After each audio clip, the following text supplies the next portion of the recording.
Dans cette vidéo, nous allons voir ensemble comment configurer et installer le transmetteur Modbus Maître Endless. Pour rappel, le TX Modbus Maître vous permet de lire ou écrire sur 60 registres Modbus, répartis sur 10 esclaves maximum. Le transmetteur Modbus s'utilise en mode LoRa propriétaire. Cela signifie qu'il dialogue en radio avec un récepteur Modbus Endless. C'est parti! La première étape consiste à raccorder votre TX Modbus à vos esclaves. Le raccordement se fait en RS485 à l'aide du câble de communication fourni avec le transmetteur Modbus Maître. N'oubliez pas également de visser l'antenne livrée avec le produit au connecteur d'antenne. Une fois que votre TX Modbus est bien raccordé en RS485 aux esclaves que vous souhaitez lire, vous pouvez passer à l'étape suivante. Toute la configuration se fera depuis le serveur embarqué dans le récepteur avec lequel le transmetteur Modbus Maître communiquera. Afin d'accéder au serveur du récepteur, il faut donc que vous alimentiez le récepteur, entre 7.5 et 24 volts continus, puis que vous le raccordiez à votre PC en Ethernet. N'oubliez pas également de raccorder une antenne longue portée à votre récepteur. Nous allons maintenant pouvoir passer à la phase de configuration des produits. Une fois votre récepteur alimenté et raccordé à votre PC, nous configurons les paramètres Ethernet du PC pour accéder au serveur de configuration. Les paramètres Ethernet configurés dans cet exemple correspondent aux paramètres Ethernet permettant d'accéder au serveur avec son adresse IP par défaut. L'adresse par défaut du récepteur est 192.168.77.77.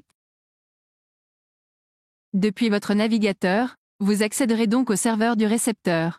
Depuis les paramètres avancés de l'onglet Config RX, nous allons modifier l'adresse par défaut du serveur du récepteur par une adresse qui nous convient mieux.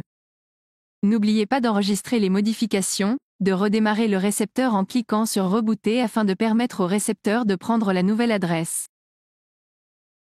Nous allons ensuite modifier les paramètres Ethernet pour qu'ils correspondent à la nouvelle adresse IP que nous venons de configurer.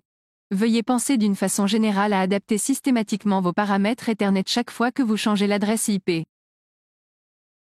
Nous pouvons désormais accéder au serveur du récepteur avec la nouvelle adresse que nous avons configurée, 192.168.1.79.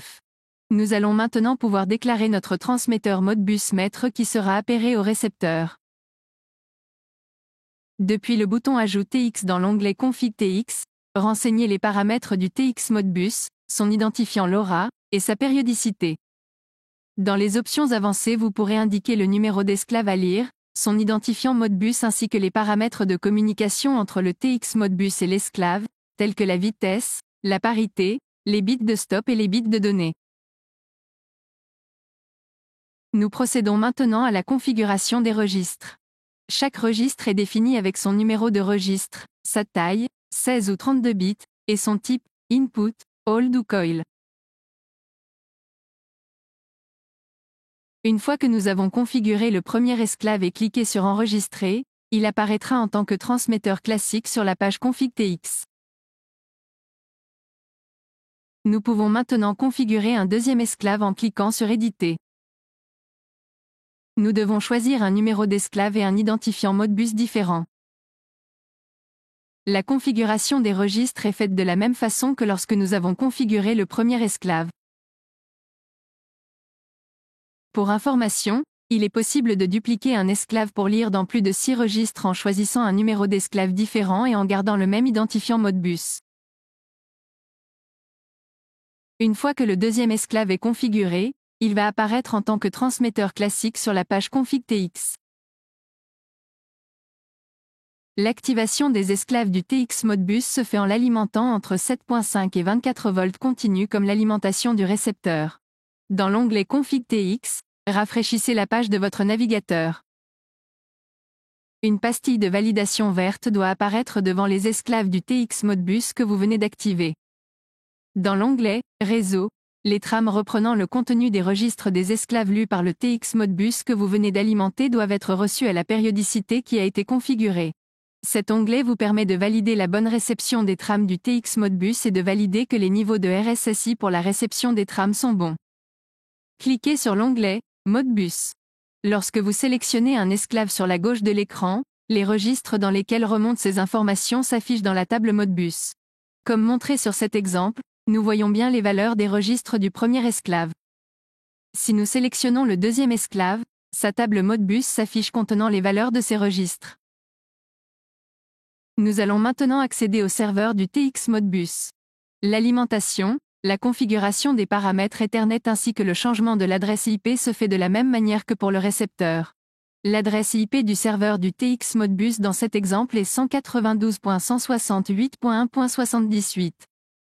L'onglet Statut esclave vous montrera les données lues par le TX Modbus sur les esclaves. Vous pouvez confirmer la remontée des mêmes données et valeurs des registres de chaque esclave que dans la table Modbus du récepteur.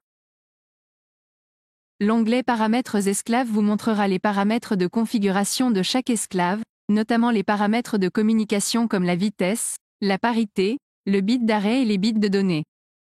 Nous allons maintenant vous montrer comment écrire dans les registres des esclaves du TX Modbus. Revenons à la table Modbus. Dans cet exemple, nous allons écrire dans les registres 12 et 18 de la table Modbus correspondant aux registres 2 et 5 du type hold du premier esclave pour modifier leurs valeurs. Pour information, l'écriture ne peut être faite que sur les registres de type hold ou coil. Pour écrire dans ces registres, nous allons utiliser un simulateur de maître Modbus, Modbus Poll Simulator. En cliquant sur Connect, nous pouvons nous connecter au récepteur en TCP/IP. Pour lire la table Modbus, il faut renseigner l'identifiant Modbus du récepteur et l'adresse à partir de laquelle nous lisons les registres. Ces deux paramètres sont disponibles sur l'onglet général de la page Config RX du récepteur. Maintenant, la table Modbus est bien lue à partir de Modbus Poll Simulator. Pour écrire dans les deux registres mentionnés auparavant, nous allons utiliser la fonction Write Single Register. L'identifiant est celui du récepteur et l'adresse correspond à l'adresse du registre dans lequel nous souhaitons écrire, en renseignant la valeur et en cliquant sur Send. Le message réponse OK valide que la commande pour écrire dans le registre 12 a bien été envoyée. Nous écrivons ensuite dans le registre 18 de la même façon, et en renseignant la valeur qui nous intéresse. Pour information, le délai de retour d'information après l'écriture dans un registre d'un esclave dépend de la périodicité avec laquelle nous avons configuré le TX Modbus. Nous pouvons voir que les registres sont mis à jour avec les nouvelles valeurs après l'envoi du message périodique. Sur la table Modbus, nous voyons bien que la valeur du registre 12 est désormais 100 au lieu de 200 et celle du registre 18 est 250 au lieu de 500. Sur l'onglet Statut des esclaves du serveur du TX Modbus, nous pouvons aussi confirmer la remontée des mêmes données et valeurs des registres que dans la table Modbus du récepteur.